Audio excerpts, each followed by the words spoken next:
Hello, good morning. എല്ലാവർക്കും നമ്മുടെ Sumi Mufas tasty കിച്ചണിലേക്ക് സ്വാഗതം. അപ്പം നമ്മുടെ മഴ തോരും മുമ്പേ സീരിയലിൻ്റെ ഇന്നത്തെ ഒരു ഫുൾ വിശേഷം അങ്ങ് കേട്ടാലോ? അപ്പോൾ എല്ലാവരും നല്ലൊരു ചായയൊക്കെ കുടിച്ച് ഹാപ്പി ആയിട്ടിരിക്കണമെന്ന് കരുതുന്നു. അപ്പോൾ നമുക്ക് വിശേഷത്തിലോട്ട് പോകാം. അപ്പോൾ നമ്മുടെ വീഡിയോസൊക്കെ നിങ്ങൾ കണ്ടുകൊണ്ടിരിക്കുമ്പോൾ തന്നെ ഒരു കുഞ്ഞ് ലൈക്ക് അടിക്കാൻ മറക്കരുത് കേട്ടോ. അതിനോടൊപ്പം നമ്മുടെ ചാനൽ ആദ്യമായിട്ടാണ് കാണുന്നതെങ്കിൽ നമ്മുടെ ചാനലൊന്ന് സബ്സ്ക്രൈബ് ചെയ്തും കൂടെ വയ്ക്കുക. അപ്പോൾ നമുക്ക് വിശേഷത്തിലോട്ട് പോകാം. അപ്പോൾ നമ്മുടെ ഫസ്റ്റ് തന്നെ കാണിക്കുന്ന നമ്മുടെ രേവതി കുട്ടിയെ മാമച്ചനെയും ഗ്രേസമ്മയാണ്. അതായത് രണ്ടെണ്ണത്തിനെ രണ്ട് സൈഡിലായിട്ട് നമ്മുടെ രേവതിക്കുട്ടി നിർത്തിയിരിക്കുകയാണ്. വേറെ ഒന്നുമല്ല, ഒരു ഫുൾ ബോഡി ചെക്കപ്പ് അങ്ങ് നടത്തിയിട്ടുണ്ടായിരുന്നു ഗ്രേസമ്മയുടെ മാമച്ചൻ്റെ. അപ്പോൾ ഓരോന്ന് സഹിതം sugar, BP, blood sugar, cholesterol, fatty liver, അങ്ങനെ വേണ്ടുന്ന സകലതും. അപ്പോൾ എല്ലാം അത്യാവശ്യം കൂട്ടിയും കുറച്ചുമൊക്കെ വെച്ചിട്ടുണ്ട്.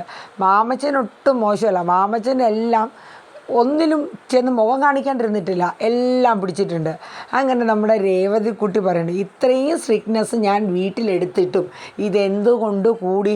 അപ്പം മാമച്ചൻ പറഞ്ഞു, നീ പറയണത് ഞാൻ കേൾക്കുന്നുണ്ട്, നാട്ടുകാർ പറയണത് ഞാൻ കേൾക്കുന്നുണ്ട്, പിന്നെ ഡോക്ടർ പറയണത് കേൾക്കുന്നുണ്ട്, ഞാൻ നടക്കുന്നില്ലേ, ഞാൻ ഫുഡ് കൺട്രോൾ ചെയ്യുന്നില്ലേ എന്നൊക്കെ പറഞ്ഞ് മാമച്ചൻ ഓരോ ഉടായ്പ് നമ്പർ ഇടുന്നുണ്ട്. രേവതി കുട്ടി ആളാരാ മോള്? അതെ, ഈ ക്ലബിലും അതുപോലെ തന്നെ റിസോർട്ടിലും അവിടെ ഇവിടെയൊക്കെ പോണ സമയത്ത് എൻ്റെ കണ്ണു വെട്ടിച്ച് ഫുഡ് കഴിക്കണേൻ്റെയാണ് ഈ കാണുന്ന പേപ്പറിലെ ഓരോ റിസൾട്ടും എന്ന് പറഞ്ഞ് നമ്മുടെ രേവതിക്കുട്ടി രണ്ടിനെ അലക്കുകയാണ്. അപ്പോൾ ഗ്രേസമ്മ പൊത്തിപ്പിടിച്ച് ചിരിക്കുന്നുണ്ട് മാമച്ചനിട്ട് വഴക്ക് കൊടുക്കണ കണ്ടപ്പോൾ. അപ്പോഴത്തേക്ക് രേവതിക്കുട്ടി പറഞ്ഞേ, അതെ, അധികം ചിരിക്കുകയൊന്നും വേണ്ട, ഒട്ടും മോശമല്ല നമ്മൾ എന്ന രീതിയിൽ നമ്മുടെ രേവതിക്കുട്ടി ഗ്രേസമ്മയ്ക്കും വഴക്ക് കൊടുക്കുകയാണ്. അങ്ങനെ രണ്ടുപേരും ഞാനുമേ നിർത്തിക്കൊണ്ടിരിക്കുന്ന സമയത്താണ് രേവതിക്കുട്ടിയുടെ മൊബൈൽ അവിടെ റിങ് ചെയ്യണം. അപ്പോൾ രേവതിക്കുട്ടി പറഞ്ഞു, എൻ്റെ മൊബൈലാണ്, ഞാൻ പോയി നോക്കിക്കോളാം, ഇവിടെ നിന്ന് രണ്ടെണ്ണം അനങ്ങി പോകരുതെന്ന് പറഞ്ഞിട്ട് പോവാണ്. അങ്ങനെ രണ്ടുപേരും പേടിച്ച് പതറി നിൽക്കുകയാണ് കേട്ടോ. അപ്പോൾ ചെന്ന് നോക്കുമ്പോൾ അലീനയാണ് ഇങ്ങോട്ട് വിളിച്ചിരിക്കുകയാണ് കേട്ടോ. അപ്പോൾ അലീന എന്തൊക്കെയുണ്ട് മോളെ വിശേഷങ്ങളൊക്കെ ചോദിക്കുന്നുണ്ട്. അതുപോലെ രേവതിക്കുട്ടി അങ്ങോട്ട് വിശേഷങ്ങളൊക്കെ ചോദിക്കുന്നുണ്ട്. അപ്പോൾ ഞങ്ങളിവിടെ കൈതക്കൽ വീട്ടിലാണ്. അപ്പോൾ അമ്മ ഇങ്ങനെ ഇറങ്ങിപ്പോയായിരുന്നു. അപ്പോൾ അമ്മയെ തിരിച്ചു കൊണ്ടുവരാൻ വേണ്ടിയിട്ട് ഞാനും രോഹിത്തും ബബിതയും കൃഷ്ണമോളും കൂടെ ഇവിടെ 2 ദിവസമായിട്ടൊന്ന് നിന്ന് നോക്കുകയാണ്. പക്ഷെ അമ്പിനും വില്ലിനും ഒന്നും അടുക്കുന്നില്ല. അപ്പോൾ രേവതിക്കുട്ടി പറയും, എങ്ങനെ അടുക്കാനാ, ചേച്ചിയുടെ അല്ലേ അമ്മ എന്നൊക്കെ പറഞ്ഞിട്ട് പറയണേ. അപ്പോൾ എടി, എൻ്റെ അമ്മയെ കുറ്റം പറയാനൊന്നും നിൽക്കണ്ട എന്നൊക്കെ പറഞ്ഞ് നമ്മുടെ അലീന പറയുന്നുണ്ട്. അത് കഴിഞ്ഞ് പിന്നെ നമ്മുടെ രേവതിക്കുട്ടി രോഹിത്തിൻ്റെ കാര്യങ്ങളൊക്കെ ചോദിക്കുന്നുണ്ട്. എവിടെ നല്ല അനിയൻ, ഇപ്പം ഡീസൻ്റ് ആയോ, കോളേജിലൊക്കെ പോയി തുടങ്ങാറായില്ലേ, അതെ നീ കളിയാക്കിയൊന്നും വേണ്ട എൻ്റെ അനിയനെ എന്നൊക്കെ പറഞ്ഞ് നമ്മുടെ അലീന വിശേഷങ്ങളൊക്കെ പറയുകയാണ്. അത് കഴിഞ്ഞിട്ട് അവിടെ എന്താടി മോളെ വിശേഷമെന്ന് ചോദിച്ചപ്പോൾ, ഇവിടെ ഇപ്പോൾ വിശേഷമെന്ന് പറയണത് രണ്ടെണ്ണത്തിനെയും ഞാൻ അവിടെ നിർത്തിയിരിക്കുക എന്ന് പറഞ്ഞു. ഒന്നിനുമല്ല, ഫുൾ ബോഡി ചെക്കപ്പ് നടത്തി, അതിൻ്റെ റിസൾട്ട് വന്നിട്ടുണ്ട്. അപ്പം ഞാൻ പതിയെ അവരുടെ അടുത്ത് പറയുകയാണ്, അതെ ഇനിയെങ്കിലും ഫുഡൊക്കെ ഒന്ന് കൺട്രോൾ ചെയ്ത് പോണേ എന്നൊക്കെ പറഞ്ഞ് മനസ്സിലാക്കി കൊടുക്കുകയാണ്. അങ്ങനെയെങ്കിൽ അവർക്കൊരു മനമാറ്റം വരട്ടെ. അപ്പോഴേക്ക് അലീന പറഞ്ഞു, നീയാണോ അപേക്ഷിക്കുന്നത്? ആ പാവങ്ങളെ രണ്ടിനെ നീ ഇപ്പോൾ എയറിൽ നിർത്തിയിരിക്കുകയായിരിക്കും എന്ന് പറഞ്ഞു. ഞാൻ അങ്ങനെയൊന്നും ചെയ്യില്ല എന്നൊക്കെ പറഞ്ഞ് രേവതിക്കുട്ടി അവിടുത്തെ വിശേഷങ്ങളൊക്കെ പറയണേ. എന്നിട്ട് പിന്നെ രേവതിക്കുട്ടി പറയുന്നൊരു കാര്യം, ഇന്ന് ഞങ്ങൾ ചിലപ്പോൾ ഷെറിൻ ചേച്ചിയെ കാണാനായിട്ട് പോകുന്നുണ്ട്. അലീന ചേച്ചി ടോണിച്ച ഇവിടെ വരുന്നുണ്ട്.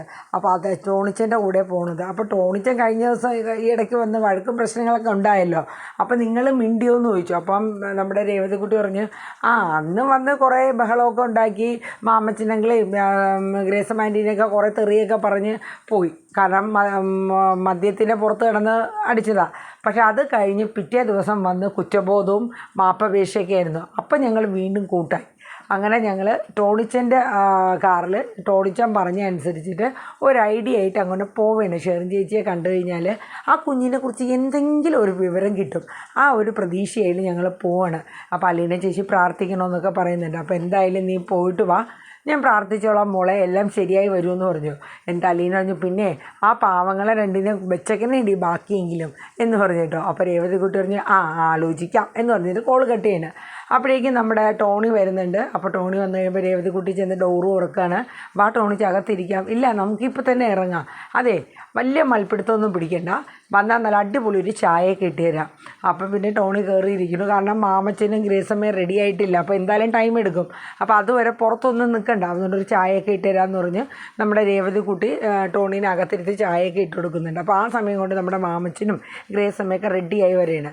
അപ്പോൾ റെഡിയായി വന്നു കഴിയുമ്പോൾ ടോണി നമുക്ക് പോകാമെന്ന് പറയും. എന്നിട്ട് മാമച്ചൻ ചോദിക്കും, അല്ല ടോണി, എന്തെങ്കിലും ഒരു ഐഡിയ ഉണ്ടോ അവിടെ ചെന്നിട്ട് നമ്മളെ എങ്ങനെയാണ് എന്താണ്? കാരണം ഞങ്ങൾ ഇതിന് മുന്നേ പോയതിൻ്റെ ഒരു അനുഭവം ഞങ്ങളുടെ ഉള്ളിൽ കിടപ്പുണ്ട്. അപ്പോഴേക്കും നമ്മുടെ ടോണി പറഞ്ഞു, എന്തായാലും നിങ്ങൾ എൻ്റെ കൂടെ സൈലൻറ്റ് സപ്പോർട്ട് അങ്ങ് ചെയ്ത് നിന്നേച്ചാൽ മതി. കാരണം അവിടെ ചെന്ന് കഴിഞ്ഞാൽ എനിക്കും വലിയ സ്വീകരണമൊന്നും കിട്ടില്ല. കാരണം എന്ന് വെച്ചാൽ ഞാൻ ഒരു കൊല്ലം മുന്നേ ഷെറിനെ അവിടെ കൊണ്ടാക്കിയിട്ട് പിന്നെ തിരിഞ്ഞു പോലും നോക്കിയിട്ടില്ലല്ലോ. എനിക്ക് അവരുടെ കൂടെയുള്ള ദേഷ്യവും വൈരാഗ്യം ഒക്കെ കൊണ്ടാണ്. പക്ഷേ എൻ്റെ മനസ്സുകൊണ്ട് എനിക്ക് അവളെ വെറുക്കാൻ കഴിഞ്ഞിട്ടില്ല.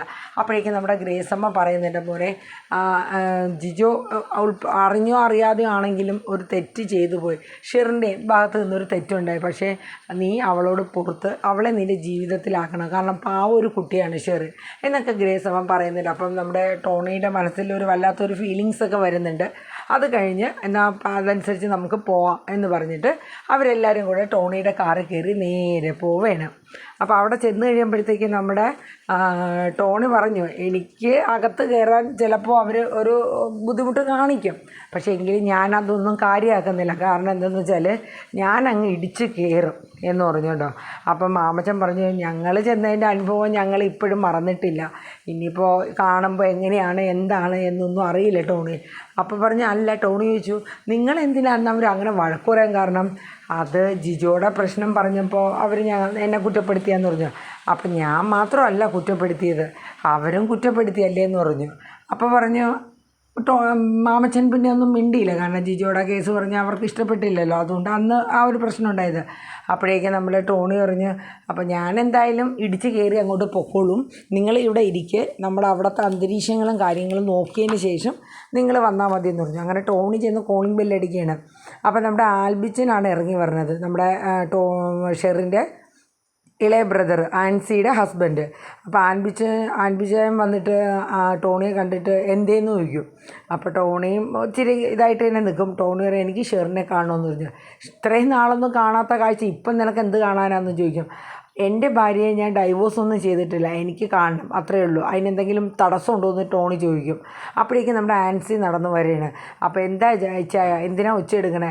അപ്പോൾ പറഞ്ഞു, കണ്ടില്ലേ അവൻ ഷെറിനെ കാണാൻ വേണ്ടി വന്നിരിക്കുന്നു, അന്ന് വന്ന് കൊണ്ട് വലിച്ചൊരു പട്ടി എറിയണ പോലെ എറിഞ്ഞിട്ട് പോയവനാ. ഒരു ഫോൺ കോൾ പോലും നീ ചെയ്തിട്ടുണ്ടോ? അവൾ ചത്തോ ജീവിച്ചോ ഇരിപ്പുണ്ടോ എന്തെങ്കിലും നീ തിരക്കിയോന്ന് ചോദിക്കും. അതിനൊന്നും ടോണി മറുപടി പറഞ്ഞില്ല. അപ്പോൾ ഷെറിനെ കാണാൻ എന്തായാലും പറ്റില്ല എന്ന് പറഞ്ഞു. നീ അന്നില്ലാത്ത സ്നേഹം നിനക്ക് ഇപ്പോൾ എവിടെ നിന്ന് പൊട്ടി പുറപ്പെട്ടു എന്ന് ആൽബിച്ചായ ചോദിച്ചു. അപ്പം നമ്മുടെ ആൻസി പറഞ്ഞു, ചായ പ്രശ്നത്തിനൊന്നും പോകണ്ട. അപ്പം നമ്മുടെ ടോണി പറഞ്ഞു, അതെ, ഞാൻ ഇങ്ങോട്ടേക്ക് തിരിക്കുന്നതിന് മുന്നേ തന്നെ പത്തനാപുരം സർക്കിൾ ഓഫീസിൽ പോയിട്ടാണ് വന്നത്. വിവാഹം വേർപെടുത്താത്ത എൻ്റെ ഭാര്യയെ കാണുന്നതിൽ എന്തെങ്കിലും തടസ്സം ഉണ്ടെങ്കിൽ സർക്കിളിനെ ഒന്ന് വിളിച്ചാൽ മതി എന്നിങ്ങനെ ടോണി പറഞ്ഞു. അപ്പം നമ്മുടെ ആൽബിച്ചൻ പറഞ്ഞു, അതെ, ഞങ്ങൾ പോലീസിനെയൊക്കെ കുറേ കണ്ടേക്കണേ, അതുകൊണ്ട് നീ പോലീസിൻ്റെ പേര് പറഞ്ഞൊന്നും ഞങ്ങളെ വരട്ടാൻ നിൽക്കേണ്ടെന്ന് ആൽബിച്ചൻ പറഞ്ഞു. അപ്പോഴേക്കും നമ്മുടെ ടോണി പറഞ്ഞു, അതെ, സർക്കിളിനെ മാത്രമല്ല ഞാൻ വിളിക്കുന്നത്, ഇവിടുത്തെ ഈ പഞ്ചായത്ത് പ്രസിഡൻറ്റിനെയും വാർഡ് മെമ്പറേയും കുറച്ച് നാട്ടുകാരും കൂടെ ഉണ്ടാവും. കാരണം നിങ്ങൾ ചെയ്ത തെണ്ടിത്തരേ നാട്ടുകാരും കൂടെ അങ്ങ് അറിയട്ടെ, നിങ്ങൾ പൊത്തിപ്പിടിച്ചിരുന്ന് അകത്തിരുന്നിട്ട് കാര്യമൊന്നുമില്ലല്ലോ എന്ന് ടോണി പറയും. അപ്പോഴേക്കും നമ്മുടെ ആൽബിച്ചൻ്റെ ചെറിയൊരു ഇത് തോന്നി കേട്ടോ. അങ്ങനെ ആൽബിച്ചൻ പറഞ്ഞു, ടോണിക്ക് ഇപ്പോൾ ഷെറിനെ കണ്ടാൽ മതിയല്ലോ, എന്നാൽ പോയി കാണുക. അങ്ങനെ നമ്മുടെ ആൻസി ടോണിച്ചാൻ വായോ, ഞാൻ കാണിച്ചു തരാം ഷെറിൻ്റെ റൂമെന്ന് പറഞ്ഞുകൊണ്ട് നമ്മുടെ ടോണിയും വിളിച്ചുകൊണ്ട് ആൻസി പോവാണ് കേട്ടോ. നമ്മുടെ ആൽബിച്ചൻ പെട്ടെന്ന് തന്നെ നമ്മുടെ റോബിച്ചായനെയൊക്കെ ഒന്ന് വിളിക്കുകയാണ്. കാരണം എന്താണെന്ന് വെച്ചാൽ റോബിച്ചനെ വിളിച്ചിട്ട് ഇങ്ങനെ പറയുന്നില്ല, ആ ടോണി വന്നിട്ടുണ്ട്. അപ്പോൾ ആ റോബിച്ചൻ ചോദിക്കും, ഏത് ടോണി? എൻ്റെ പൊന്നിച്ചായ, ആ ടോണി, ഷെറിൻ്റെ ടോണി, ഇത്ര വേഗം മറന്നോ എന്നിങ്ങനെ ആൽബിച്ചൻ ചോദിക്കും. അതെ, അവൻ വന്ന് വലിയ ഭീഷണി സ്വരമൊക്കെ ഇവിടെ കിടന്ന് ഉയർത്തിയിട്ടുണ്ട്. ആൽബിച്ചൻ്റെ ഒരു കാര്യം ചെയ്യും, ഇച്ചായനെയും കൂടെ വിളിച്ചോ എന്ന് പറഞ്ഞിട്ട് വേഗം വാ എന്ന് പറഞ്ഞിട്ട് കോള് വെക്കുകയാണ് കേട്ടോ.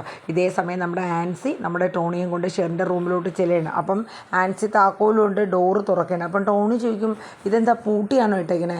അപ്പം നമ്മുടെ ആൻസി പറയും, അതെ, വേറൊന്നും കൊണ്ടല്ല, ഡോറ് നമ്മൾ പൂട്ടാണ്ടിരുന്ന് കഴിഞ്ഞാൽ ആൾ ഇറങ്ങിയിട്ട് റോഡിൽ ഉണ്ടാണ്ട് അങ്ങ് പോവും.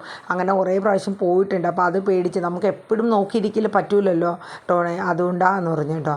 അങ്ങനെ ഡോറ് തുറക്കും. അപ്പോൾ ഡോറ് തുറക്കാൻ നോക്കുമ്പോൾ അകത്തുനിന്ന് കുറ്റിയിട്ടേക്കുക. അപ്പോൾ ആൻസി പറയും, ഷെറിനെ അതെ ഡോറ് തുറന്നേ. ഇല്ല ഞാൻ തുറക്കില്ല, എന്നെ പൂട്ടിയിട്ടല്ലേ എന്ന് നമ്മുടെ ഷെറിൻ പറയും. അതെ ഞാനിവിടെ എല്ലാവരെയും പൂട്ടിയിട്ടു, എന്നിട്ട് ഇതേ നമ്മുടെ ഷെറിനെ ഞാൻ തുറന്നു, ഇനി നമ്മുടെ ഷെറിൻ തുറന്നേ എന്ന് പറയും. ഇല്ല ഞാൻ തുറക്കില്ല, റാണിമോളല്ലേ ഒന്ന് തുറന്നേന്ന് നമ്മുടെ ആൻസി പറയും കേട്ടോ. കാരണം അങ്ങനെയൊക്കെ പറഞ്ഞ് സോഫ്റ്റ് ആക്കിയാൽ ഷെറിൻ ഒന്ന് മയപ്പെടുള്ളൂ. അപ്പോഴേക്കും ഇല്ല ഞാൻ തുറക്കില്ല എന്ന് പറയും. അപ്പോൾ ആൻസി പറയും, ഞാനൊരു സർപ്രൈസ് കൊണ്ടുവന്നിട്ടുണ്ട്. ഇല്ല എന്നെ പറ്റിക്കാൻ പറയണേ എന്ന് ഷെറിൻ പറയും. ഇല്ല ശരിക്കും സർപ്രൈസാന്ന് പറയും. അപ്പോൾ കുറച്ച് കഴിയുമ്പോഴത്തേക്ക് നമ്മുടെ ഷെറിൻ വന്ന് ഡോറ് തുറന്നിട്ട് മൂത്ത് പോലും നോക്കാണ്ട് അങ്ങ് പോകും. പക്ഷേ 2 അടി നടന്നു കഴിയുമ്പോഴത്തേക്ക് ഷെറിൻ അവിടെ സ്റ്റക്കായിട്ട് നിൽക്കുകയാണ്. കാരണം എവിടെയോ ഷെറിൻ്റെ കണ്ണിൽ ടോണിയുടെ മുഖം പതിഞ്ഞു. ഷെറിൻ തിരിഞ്ഞ് നോക്കുകയാണ്. അപ്പോഴേക്കും ആ ഡോറിൻ്റെ അവിടെ ആൻസിയും ടോണിയും വന്ന് നിൽക്കുകയാണ്. ഷെറിൻ ഒരു നിമിഷം മനസ്സങ്ങ് പതറിപ്പോവുകയാണ്, സ്റ്റക്കായിപ്പോയി. എന്ന് വെച്ചാൽ ഇത് ശരിക്കും ഒറിജിനലാണോ അത് താൻ സ്വപ്നം കാണുകയാണോ? കാരണം മനസ്സിന് നിയന്ത്രണം വിട്ടൊരു പെൺകുട്ടിയാണെങ്കിലും ഷെറിൻ്റെ ഉള്ളിൽ ഇപ്പോഴും ടോണിക്കൊരു സ്ഥാനമുണ്ട്. അതാണ് അവിടെ കാണിക്കുന്നത് അല്ലേ. എത്ര സുഖമില്ലാത്തതാണെങ്കിലും ടോണിയെ സ്നേഹിക്കുന്നുണ്ട് ഷെറിൻ, അതിൻ്റെ ഒരു തെളിവാണത്. ഷെറിനെ ഓടി ചെല്ലാണ് ടോണിയുടെ അടുത്തേക്ക്. ടോണിച്ചാന്ന് പറഞ്ഞിട്ട് ഓടി ചെന്ന് കെട്ടിപ്പിടിച്ച് കുറേ അങ്ങ് വിതുമ്പി കരയാണ്. കണ്ടോ എൻ്റെ ടോണി വന്ന് കണ്ടോ, ആൻസിയുടെ അടുത്ത് പറയുന്നുണ്ട്, കണ്ടോ ടോണി വന്ന് കണ്ടോ, എന്നെ കാണാൻ വന്നത് എൻ്റെ ടോണി, എൻ്റെ പൊന്ന്, എൻ്റെ മുത്ത് എന്നൊക്കെ പറഞ്ഞ് അങ്ങ് ചേർത്തങ്ങ് കെട്ടിപ്പിടിക്കാൻ കേട്ടോ. അപ്പോൾ നമ്മുടെ ടോണിയുടെ കണ്ണൊക്കെ നിറഞ്ഞിട്ട് ടോണിയുടെ കൈകളും പൊങ്ങുന്നുണ്ട്. പക്ഷേ ടോണി പിന്നെ ഷെറിനെ ചേർത്ത് പിടിച്ചില്ലെങ്കിലും ഷെറിൻ കൈ താത്തിടണം കേട്ടോ. പക്ഷേ എന്നിട്ട് ഷെറിൻ ചോദിക്കുക, എവിടെയായിരുന്നു ടോണിച്ചായ, എന്നെ ഇവിടെ ഇട്ടേച്ച് എന്തിനാണ് പോയത്? ഇവരൊക്കെ പറയണത് എനിക്ക് ഭ്രാന്താന്നാ, എന്നെ ഇവിടെ ഇട്ടേച്ച് പോവല്ലേ ടോണിച്ചായ, എന്നെയും കൂടെ കൊണ്ടുപോകുന്നു ഇങ്ങനെ കരഞ്ഞ് ഷർട്ടയിൽ പിടിച്ചിട്ട് കോളറെ പിടിച്ചിട്ട് ഇങ്ങനെ ചോദിക്കാൻ കേട്ടോ. അപ്പോൾ എന്നെ കാണാനല്ലേ ടോണിച്ച വന്നേ അല്ലേ ഇങ്ങനെ ചോദിക്കുക. അപ്പോൾ ടോണി കണ്ണുകൊണ്ട് പറയും അതെ, മൂളിക്കൊണ്ട് പറയും അതേന്ന് പറയും, നിന്നെ കാണാനായിട്ടാണെന്നുള്ളത്. ആ കണ്ണുകൊണ്ടും ഒരു മൂളൽ കൂടെയും ഷെറിൻ്റെ അടുത്ത് മറുപടി പറയണ. എന്നിട്ട് പറയും, അതെ നമുക്ക് ഇവിടെ നിന്ന് പോവാം, ഇവിടെ ഒട്ടും നിൽക്കണ്ട കേട്ടോ, ഇവരെല്ലാവരും എന്നെ പൂട്ടിയിടും, എനിക്ക് ഭ്രാന്ത എന്നൊക്കെ പറയാം ടോണിച്ചാന്ന് പറയാം. എന്നിട്ട് വീണ്ടും കെട്ടിപ്പിടിച്ച് ഉമ്മയൊക്കെ കൊടുക്കണം കേട്ടോ ടോണിക്ക്.